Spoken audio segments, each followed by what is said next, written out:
साहब जी आपकी कॉफ़ी। रख दो।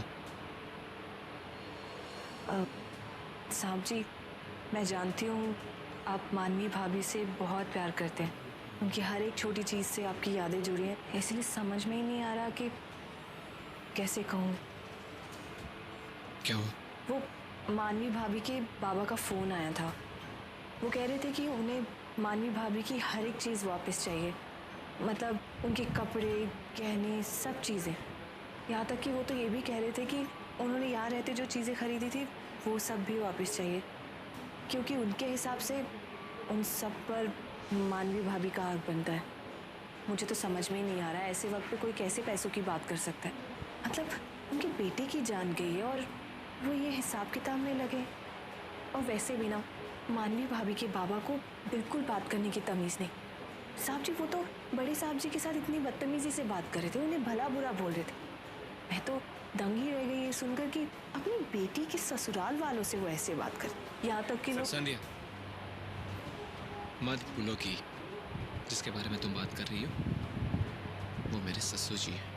उनकी रिस्पेक्ट करता हूँ मैं। वो जैसे भी हैं, जो भी हैं, मेरे परिवार का हिस्सा है। माफ कीजिएगा साहब जी, मेरा मतलब वो नहीं था।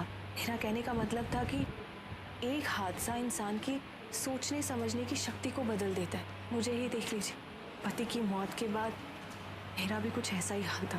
मुझे तो पता ही नहीं था कि मैं क्या करूँ। वो तो आप लोगों ने मुझे सहारा दिया।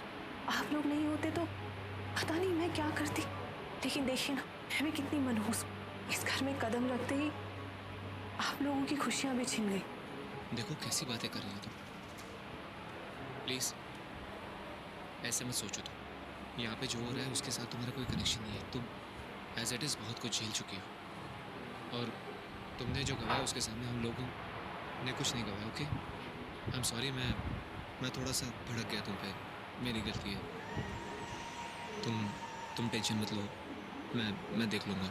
ये मानवी का कबर्ड है और कुछ सामान यहाँ है, कुछ उस कमरे में है।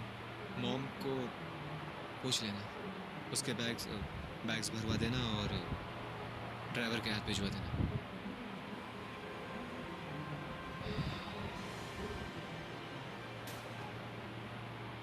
शुक्र है मैंने मौके पे अपनी चाल बदल ली, वरना ये तो गुस्से में मुझे ही घर से बाहर कर देता। आइंदा मुझे इस राहुल के सामने बहुत सोच समझ के बोलना होगा और अपने प्लान को